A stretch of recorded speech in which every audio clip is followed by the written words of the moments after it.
Welcome to the Common Sense Institute's webinar.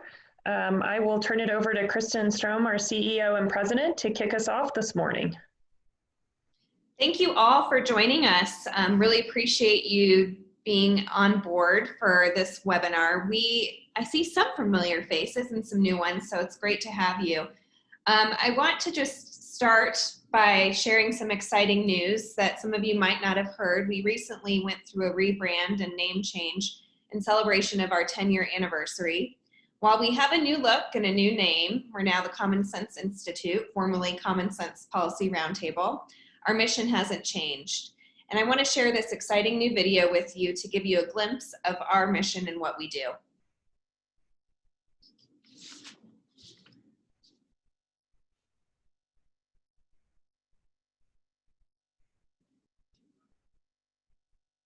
Chris, it looks like it's fast forwarding and there's no sound. Can you go back?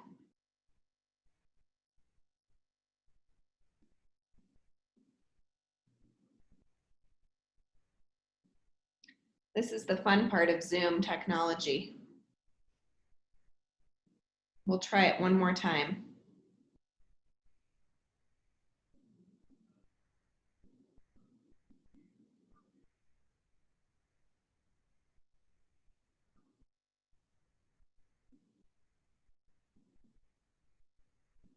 Chris, maybe go back a slide.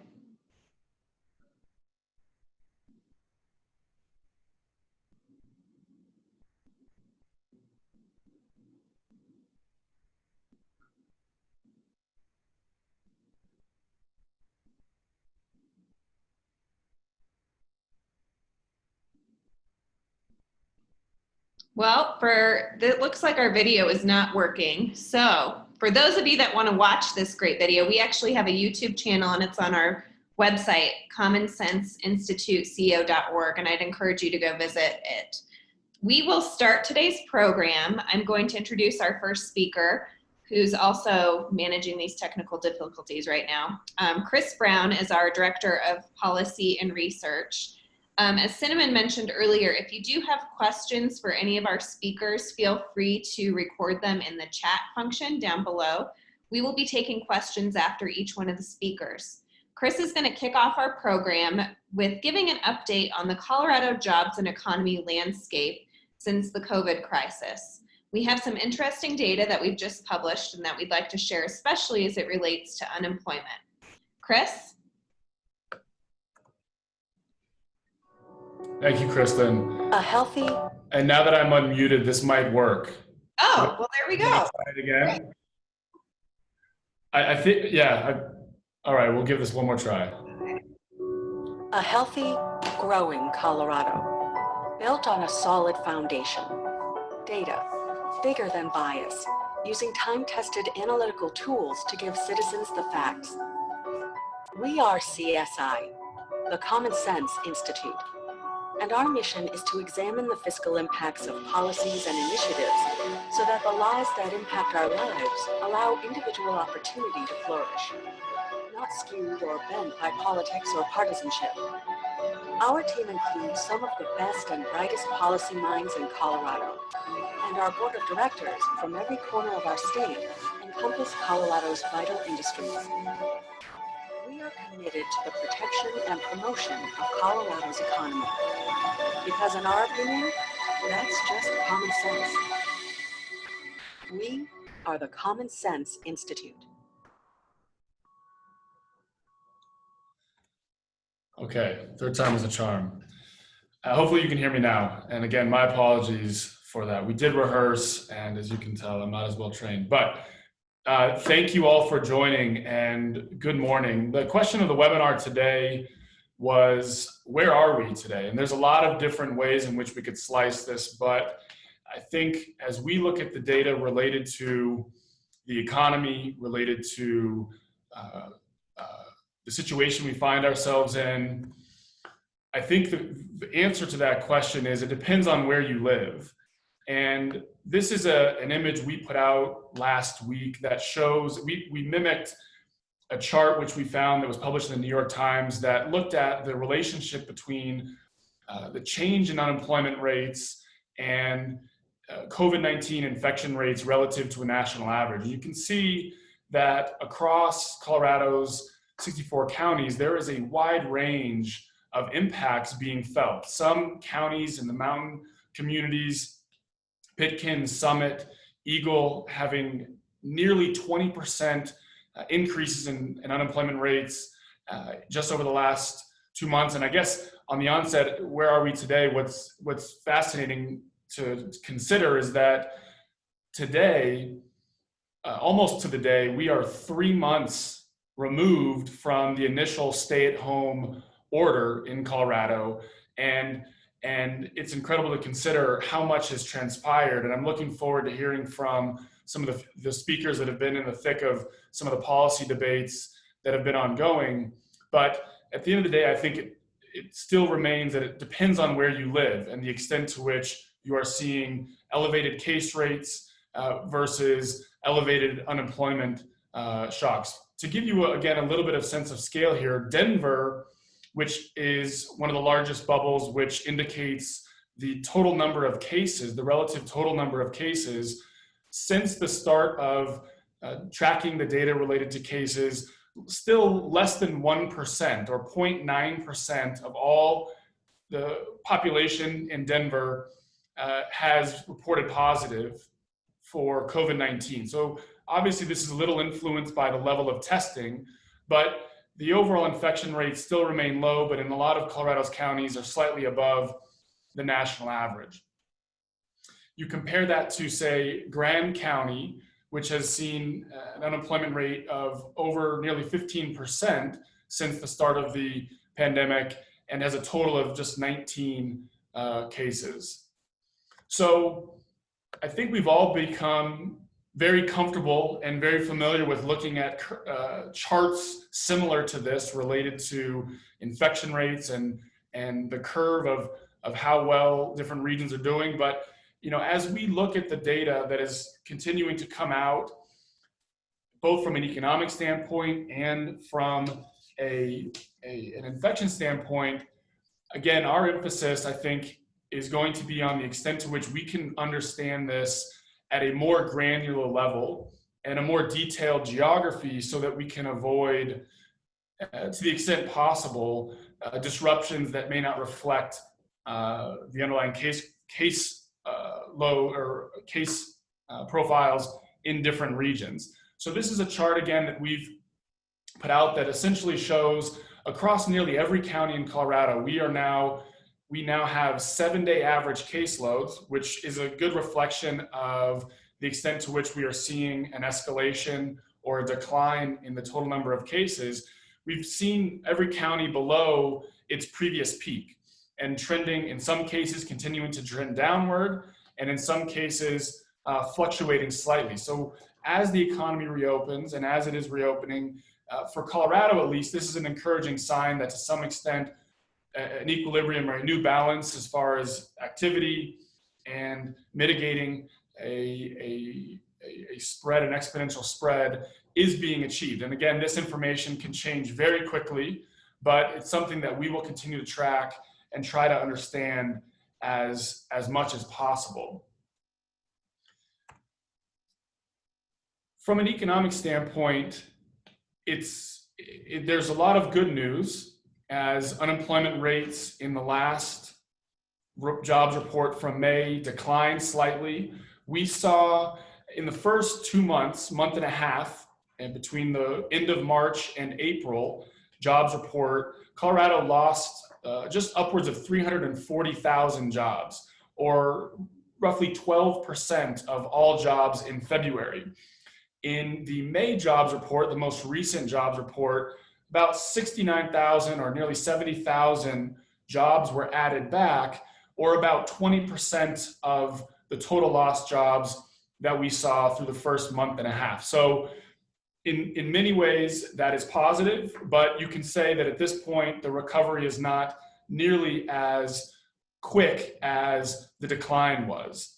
And this is also coupled with some complications when we look at not just the unemployment rates, but we look at the other factor that influences the unemployment rate, which is the labor force participation. So as a result of this deep recession, we have simultaneously seen a large number of Coloradans, and this is happening across the country, drop out of the labor force. So the denominator that we're dividing against the total jobs has actually shrunk. So this is partially influencing that slightly improved unemployment rate, as the job base has actually, the labor force base has actually declined as people are opting out of the labor force for different reasons. This information is coupled with and reflected in the weekly unemployment claims data that, again, I think at this point is the most real-time economic data that we can get. And this again reflects 13 weeks of data in unemployment claims. And we can see in the light blue line, the total number of new claims has steadily declined from its peak in early April. The dark blue line are individuals who are eligible for, who are gig workers and self-employed workers who became eligible for unemployment insurance through federal reforms. However, I think what we're trying to focus on, and when we look to the recovery, looking at the red bars is really what we'd like to see come down more quickly, or the extent to which that can come down more quickly would reflect that the recovery is moving forward. So this is the continued claims, the number of individuals who are filing for unemployment for at least a second. So it has steady. Really? However, we'd like to see that obviously come down, which would reflect people re-entering not only the workforce, but also probably obtaining some work. And we see that recovery happening more quickly. So we'll be continuing to monitor this. So the news is mixed. 69,000 jobs in a single month is a near record, or if not a record. However, it's still not, we're still not seeing the reductions in job losses that we saw in terms of job loss increases. So at the end of the day, the case data and the infection rate data will ultimately be the main driver, as public health officials, as the governor's office looks to respond to the data that they're seeing related to cases. However, public policy and actions through the state legislature and actions going into the November 2020 ballot election will likely have a large influence on the pace of recovery. One part of this is ultimately the extent to which, in efforts to rebalance the large deficits created in our state budget, the extent to which we see new taxes, we see new fees, we see large revenue increases, ultimately placed on a much smaller tax base that's still recovering. In early June, so this was prior to the end of the legislative session, as we were looking at issues we wanted to track and potentially study, we tallied some of the largest public policy measures and just summed up the potential revenue increases and tax increases they would represent, and found that between legislative proposals and ballot measures, there was roughly $4.1 billion on the table in terms of new tax increases, new revenue increases, significantly more than the projected revenue loss that we were seeing in the budget, roughly $3 billion. So this information has changed as a result of the legislative session to some extent, slightly.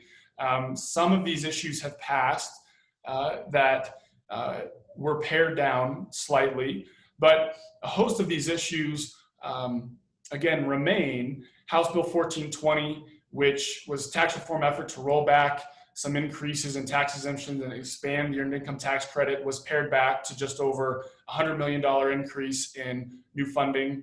The Unemployment Insurance Trust Fund remains a significant potential tax increase for employers to rebalance the fund as claims have escalated, as we just showed. And we can go through this. One issue that we'll hear from a speaker today is related to a repeal effort that will be on the ballot this November related to how our property tax system is structured in the Gallagher Amendment. We also potentially will see Initiative 297, which is an income tax reform, a substantial income tax reform that could raise over $2 billion in taxes, as well as a paid leave initiative, which would be a payroll fee on all workers, eligible workers, to the tune of just $1.3 billion. So as we consider the recovery and as we track data related to COVID and cases, and as we look to the extent to which the economic recovery is on pace to not only bring people back to work, but also bring revenue back to the state, we also want to be very aware of the economic and policy issues which are being debated. So I'll turn this over to Kristen before we get into our next speaker and see if there's any questions or anything that you think more I should address. Yeah, Chris, so we have one question. Thank you so much for asking it, Pam.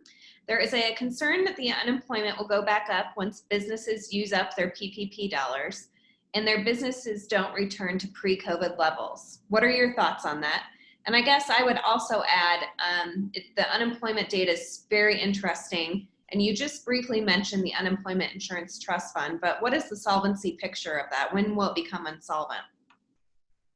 Yeah, the most recent, so I'll take your second question first, and then I'll go back to the first question. At the moment, the projections as of last week were to have the solvency, the fund run out of money just at the start of the new fiscal year in July, I believe. So very quickly, just the next few weeks, reaching insolvency, which will trigger various actions, a federal loan in all likelihood, and the need to repay that as well. But as far as the solvency, we're just a few weeks away. And to your first question, I think there are several major concerns regarding the extent to which the federal stimulus was potentially, addressed the very near term and the very acute issues. And, I think questions remain surrounding the extent to which businesses can continue to operate and are able to operate with the reopening, the extent to which some of the issues surrounding rent and rents and mortgage and large expenses for people who remain unemployed if they are not able to continue to access unemployment insurance for whatever reason, or laid off. So I think that there are several large potential, cliffs, if you will, that could be influential. I do think that it won't be quite as systemic because of every business will be facing this in a different way. So I think for some businesses that is very much a reality, depending on what sectors, what industry you're in, and the extent to which you can operate under these new guidelines. But it's one of the major uncertainties about the forecast, including the extent to which we see, again, new cases start to increase. So I think it's a risk. It's one of those large risks that continue to put uncertainty around the projections. But I guess I'll leave it there. So Chris, are you going to be updating this information regularly, and where can viewers find it? Yeah, absolutely. Yeah, we hope to research several of these major issues going into the November election and the November ballot. So you can come to our website. I encourage you to go to our website, commonsenseinstituteco.org, where you can find some of the research that was discussed here, and again, continue updates. Sign up for our newsletter, because we like to push out research as it comes up. So absolutely use that as a main resource. Thank you. On to our next guest speaker, who I'm thrilled was able to join us today. I'd like to introduce everybody to Marianne Goodland. She's Chief Legislative Reporter for Colorado Politics, a longtime veteran who has covered the state capitol now for over 2 decades. Since 2010, she covered the General Assembly for newspapers in northeastern Colorado. She's now with Colorado Politics. She's been recognized with awards from the Colorado Press Association for feature writing and informational graphics for her work with the Statesman as well. Marianne, thanks for joining us. Really appreciate it. Good morning. Just to get the ball rolling, I know that this session wasn't what anybody expected it might be with the pandemic hitting. From the impact of COVID to demonstrations around the Capitol, how would you compare this legislative session to others? Every legislative session has its own unique qualities. Back a couple of years ago, we had a lawmaker who was expelled for sexually harassing another lawmaker. Both of them were Democrats. We've had recessions before that have resulted in huge budget cuts. This one seems to be like a sort of a combination of everything that could go wrong went wrong. Between the pandemic, the budget crisis, the protests at the Capitol, which we still haven't seen numbers on the damage, but it's extensive. This session was, and the fact that we had an 84-day session. The funny thing about having an 84-day session is that they managed to run more bills this year than they did last year. Oh, wow. Yeah, 651 bills. Now, they had a lot more bills that were killed this year due to the fact that they didn't want to spend time on a lot of these issues. And, especially once they came back, they had about 350 that were just sitting there waiting for action. But it was just amazing to me to look at some of the numbers and to realize that a short session did not produce fewer bills. It seemed to produce more bills, which was kind of weird. I wanted to go back to the chart that Chris put up on the bills. Sure. I covered a good number. Yeah, that one. Thank you. And I wrote about 1420, Gallagher, and the reinsurance programs. Those were the very big measures that came out of that 3-week session. But if you want to look at the bill that has some of the perhaps biggest social impact, and I don't think anybody's really focused on this too much, repealing the death penalty, which took place in the first 2 months of the session. That's a huge bill, and that was a huge issue that divided both the Democratic and Republican caucuses in both the House and Senate. It was kind of fascinating to see some of those divisions that came up this year on a lot of different issues. House Bill 1420 did, as introduced, have a $408 million impact for the 2021 fiscal year. But the governor put his foot down on a number of occasions, threatened to veto it if the Democrats, because the Democrats were running this largely, if the Democrats didn't tone it back a little bit. We also were waiting to see if the governor was going to insist on an income tax rate reduction. This is something he campaigned on. It is something he mentions every year in his State of the State address, that he wants to see an income tax rate reduction. That never became part of this measure. But in order to avoid a veto, this fiscal number, 408 million, dropped down to 94 million. The Democrats gave up a lot of the tax exemptions that they were intending to repeal, primarily on business. And insurance companies were among some of the loudest to complain about this. Because they were part of this bill initially was going to put a fairly large tax on premiums for companies that have their home offices in Colorado. And there was a lot of pushback on that. So that was one thing that really took that down quite a bit. The reinsurance program, this is a really interesting change.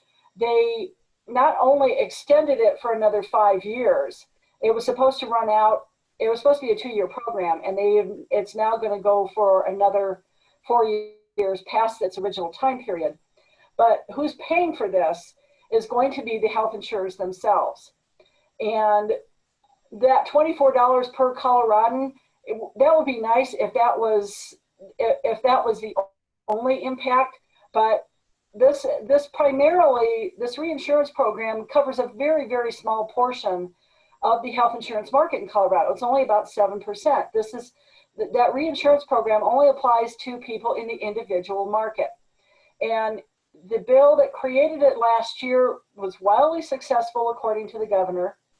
It reduced premiums by as much as 30% in some parts of rural Colorado. But the hospitals were supposed to be paying for this, which they weren't crazy about either. Now you have the health insurers who are also paying for this, and while they sort of worked with the Democrats running the program to agree to a compromise, one Republican lawmaker sort of compared it to being, I hate to use this word, extorted into cooperating on this, which is not the same thing as agreeing. And I think that's very, very true. And then you have Gallagher, which was a relatively bipartisan measure due to longstanding concerns about the impact that Gallagher is having on school finance. And school finance, if you want to talk about the issue that dominated the last 3 weeks of the session, it's K-12. 1420 is supposed to help with that. The Gallagher repeal is supposed to help with that. Democrats were obsessed with trying to avoid any future or further cuts to K-12, but even in the end, you wound up more than doubling the amount of the debt to K-12. It's now well over $1 billion. And how school districts are going to figure that one out, don't know yet. Most of them are the budget just got signed 2 days ago. So it's now up to school districts to figure out how they're going to deal with another massive cut. So on that note, Marianne, just a quick question related to the budget. As lawmakers were called back to the Capitol and the JBC started meeting, they were faced with over $3 billion in cuts they were going to have to find. Right. How did that process go from your perspective? And what did you witness? I followed those budget cut hearings every single day while they were making some of those decisions. And it was interesting to see what some of the decisions they made. For one, they went after a lot of money in the marijuana tax cash fund and the marijuana cash fund, which is not dollars that they had available back in 2008, obviously. So they wound up tapping a lot of that money. They tried to avoid things like layoffs. And the legislature really doesn't have the ability to mandate layoffs through the budget, but they can sure cut the salary line enough, which is called personal services. You can cut the salary line enough that you don't have much of a choice about whether or not or how many employees you wind up keeping here. So they were looking to protect K-12. K-12 was the very last decision that they made, and one of the things that I noticed a lot, but K-12 wasn't alone. You saw massive cuts to higher education. In fact, higher ed probably got hit harder in some respects. They lost 58% of their general fund support, which was somewhere around $500 million.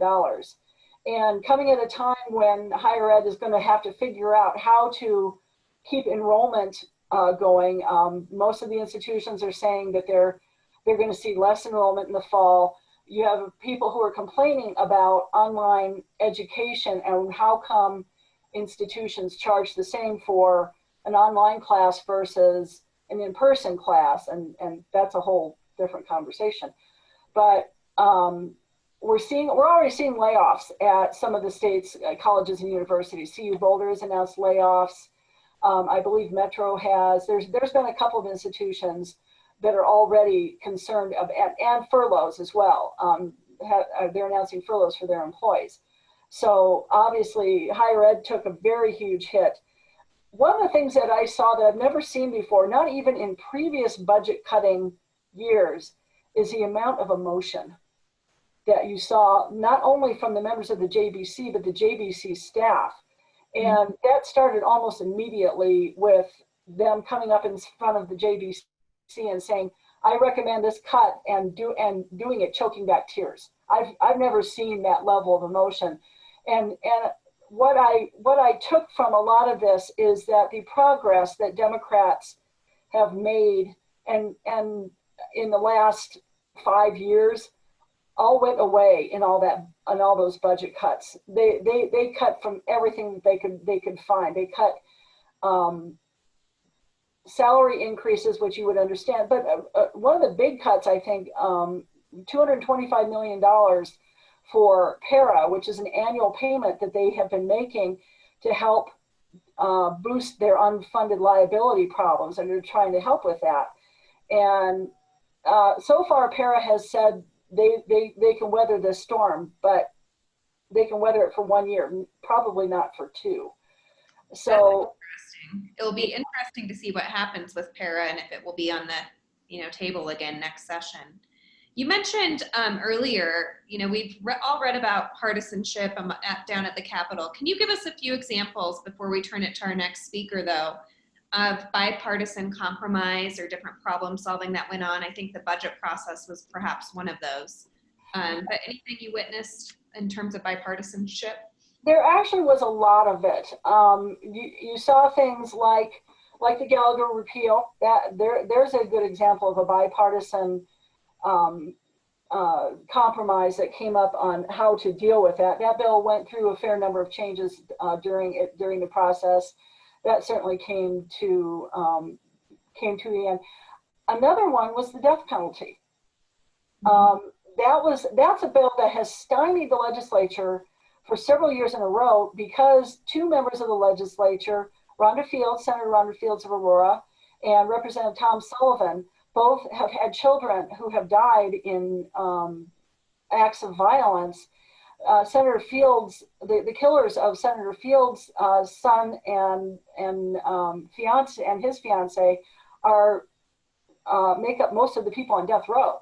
So Senator Fields was very adamantly opposed, and she carried enough votes in the Democratic caucus in the Senate that just wasn't going to happen. This year they found enough Republicans, and it was interesting. It was really interesting to me to see one of the Republicans in the Senate who voted for this, a very staunch conservative, Senator Owen Hill. He would have been about the last person I would have expected to vote for repeal of the death penalty, but he was one of the people who helped it get across the finish line in the Senate. And that really was where the biggest battle was, and pretty much everything this year, the biggest battles were in the Senate on anything that was going to be close vote-wise. You had to have Republicans crossing the aisle because the margin between the Senate Democrats and Republicans at 1916 is so close that you couldn't count on, and this kind of goes back to what I was saying about the divisions within the caucus. The Democratic caucus in the Senate definitely had divisions this year. They had divisions last year too. And there were just enough of those divisions that without Republican help, those things don't get across the finish line.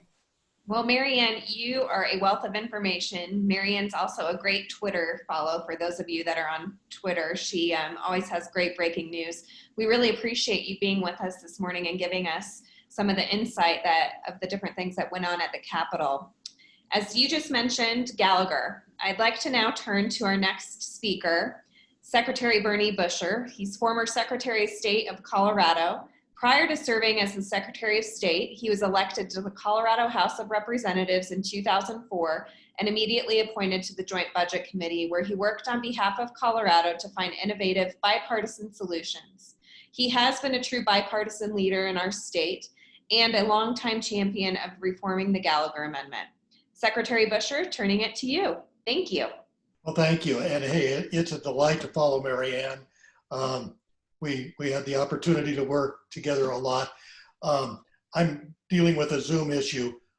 Sorry for the video, but they're mowing the lawn outside our townhome, and so I had to move where it wasn't so disturbing. Let me start out by saying I'm doing this. I do not have a client. I've been working on Gallagher for many years. Many of my friends remind me that I tend to be a little bit obsessive compulsive sometimes, and Gallagher is one of the things that I am obsessive about. I think most folks know that Gallagher was passed back in 1982 and sets up a permanent ratio of 45-55 between the assessment, the total value of real property. To understand Gallagher, you kind of have to start at the beginning. I suspect everybody knows that our taxes are determined this way. You take your valuation of a piece of property times the assessment rate for that property times the mill levy, and that produces the taxes. Gallagher adjusts the assessment rate every 2 years. When it was enacted, the assessment rate was 29% for commercial and 21% for residential. As it's played out in a way that I don't think anyone anticipated, residential property values have skyrocketed in Colorado. So the residential assessment rate has deteriorated from that 21% to where it is today, 7.15, and it's projected to go to about 5.8% next year. Now, that's caused very difficult impacts for those of us in rural Colorado. I live in Grand Junction. For our rural fire districts, for our rural hospital districts, for any of our rural special districts that rely on property taxes as a source of their funding. And that's simply because we don't have the commercial base that they have in downtown Denver. The situation has gotten increasingly worse because the rate of change is accelerating. Historically, it has not impacted school finance directly to the school districts because the state has always been obligated to backfill when local property taxes decrease. The state share increased. But given the current budget crisis, the state is unable to backfill like it has historically done. Well, what does that mean? That means that we could be looking at a $500, maybe even $700 million decrease in school finance funding next year. For many years, we've been trying to figure out how do we deal with Gallagher. And this year, a very bipartisan compromise came about. Senate Concurrent Resolution 001, sponsored by folks that I believe are really true leaders in both houses. Jack Tate and Bob Rankin and Chris Hansen in the Senate, equally strong members in the House. It required a 2/3 vote of both houses to refer this matter to the voters in November. And we were able to get that 2/3 vote, partly because so many organizations around the state stepped up and said, this is what we need to do. This will now be on the ballot in November. And since it is repealing an item that was put into the Constitution with a 50% vote, it only requires a 50% vote to repeal it. That was one of the exceptions made in the Raise the Bar amendment 2 years ago. I've been talking to one or two groups almost every day. Chambers across the state have endorsed this. Regional organizations like Club 20, Associated Governments of Northwest Colorado have endorsed this. So speaking of Club 20, we have a question actually from the West Slope. Wonderful. Is it correct to say that future legislators can decrease the assessment rates, commercial and residential, but cannot increase those rates due to Tabor? That is correct. That is absolutely correct. Can I jump in for a second here? And I apologize. Actually, it is correct that they cannot increase those rates due to Tabor.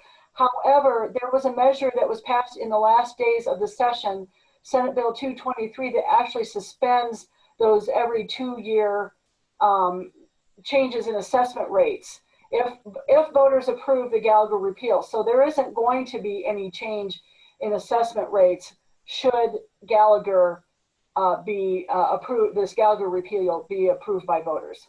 That's exactly right, Marianne. That bill, very interesting language, is contingent upon the passage of this initiative or this referred measure in the fall. So Bernie, what do you think the outlook looks like for the initiative? How do you think that Colorado voters are going to respond? It's going to be a tough battle, no doubt. I've been spending a good bit of time talking to potential funders. My expectation is that we're going to need a campaign of 5 to 7 million. Many of you know that I spent about 4 years working on what became Y&Z, the redistricting reform. Again, another example of my obsessive compulsive nature. But we put together a pretty good campaign in that matter. We had some high profile officials. I'm talking to many of those same folks. The hope is that we can put together a well-funded campaign and that we can have campaign managers, both Republican leaning and Democratic leaning, like we did in Y&Z. The thing that gives me hope is historically, because of the state backfill on education funding, the education groups have, Gallagher's a problem, but it doesn't really impact us. This year we have, I think, 4 different groups that recognize the need to do this. The first is rural Colorado generally. The second is special districts generally. The third is business organizations, because the commercial rate now is 4 times what the residential rate is. And it's going to 5 times if we have the adjustment that Joanne Groff predicts. And then lastly, we have the education groups. With those 4 groups, I think we can put together a coalition that is strong enough and well-funded enough to get this thing passed. Thank you so much for being on today, Bernie. Really appreciate it. 2 items for the viewers and listeners. Bernie was actually recently on the Common Sense Institute podcast, which is available on all podcatcher platforms. If you'd like to hear more on the Gallagher Amendment, I encourage you to tune into our podcast, which we produce 2 a month. Secondly, Common Sense Institute will be conducting research and a study on this November initiative. So stay tuned for more information. As always, we don't ever take positions on any initiatives. We provide the research and education to inform Coloradans and voters. So stay tuned later this year for that research as well. Thanks for joining us, Bernie. And now I will turn it back to Chris Brown. Okay, thank you. And we have one more speaker after me, so I'll try to be brief, and maybe I'll just give a few teasers here and then direct those on the call back to our website, where we have the full release and the charts I'll show available for download. And I'd be happy to take questions again. But what we want to turn to now is another initiative or another issue that will come up in November. This was the first of, again, our series of research on issues coming up in November. And this is taking a look at Initiative 295. And this is a fundamental question in Colorado about how the state funds state government. And we talked a little about the history of Tabor, but there are revenue streams subject to Tabor and exempt from Tabor, based upon, again, interpretations from the Colorado Supreme Court.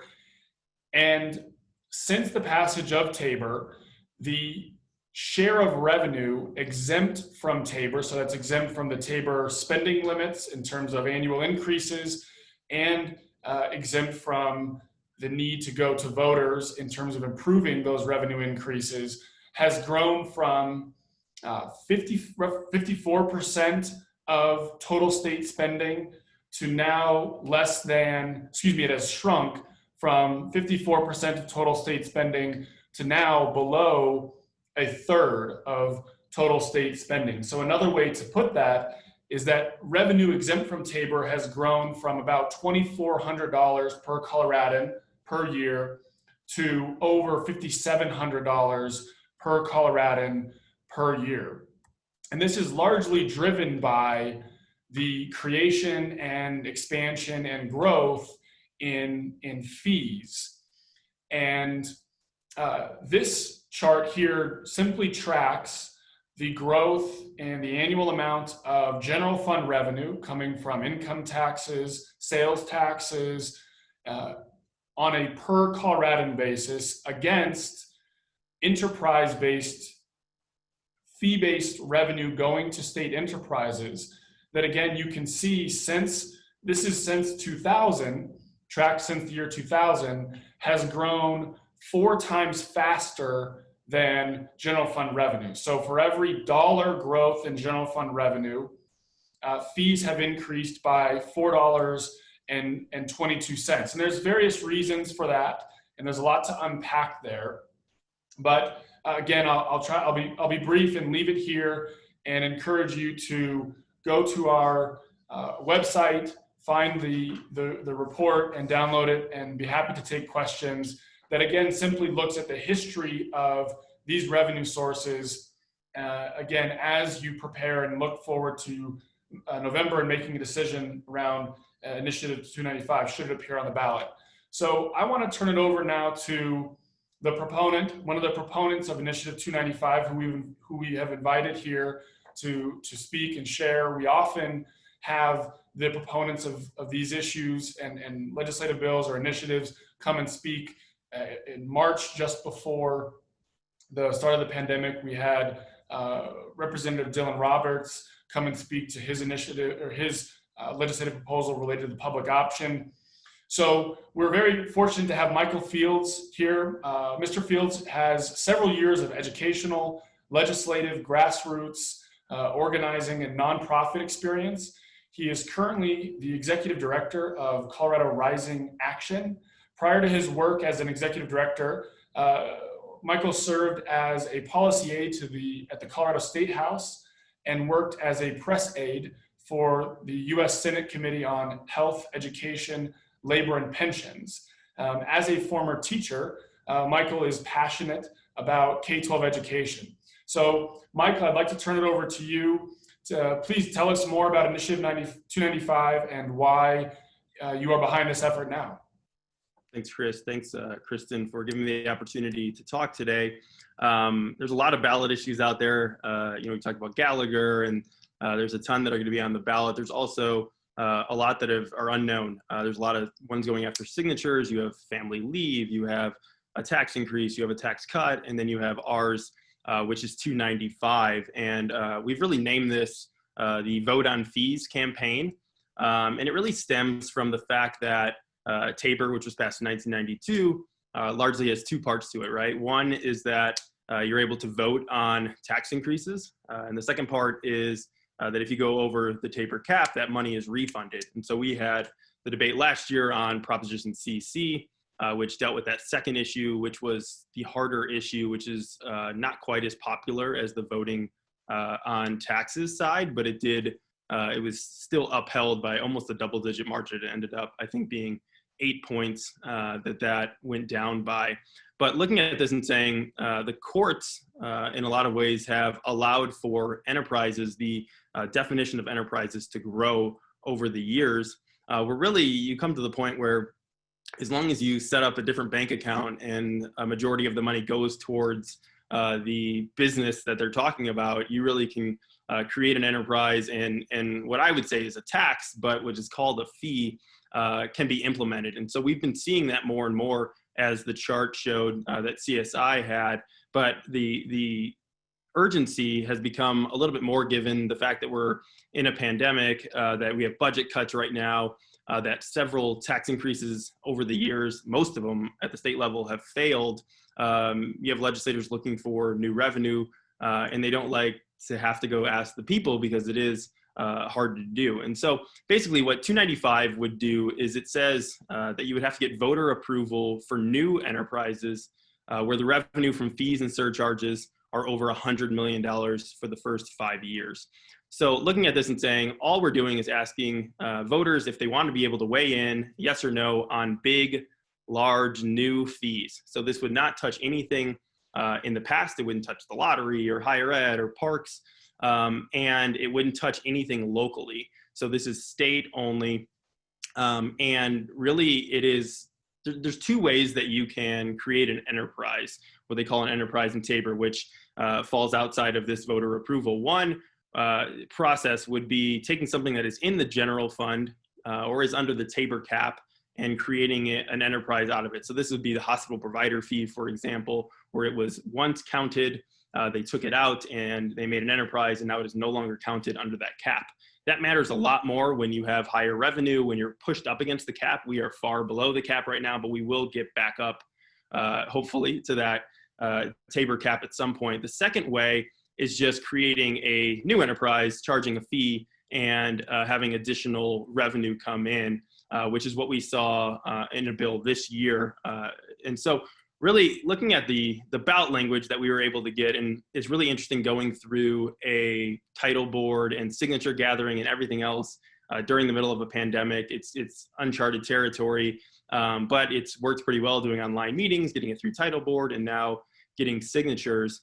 But looking at the ballot language, I think it's pretty neutral. I mean, I think a lot of times on ballot issues, you have one side or the other complaining over which, if it's biased ballot language. I think it's pretty neutral. We were happy that it basically talks about voter approval in there, that it talks about fees and surcharges, and that it points out that $100 million number.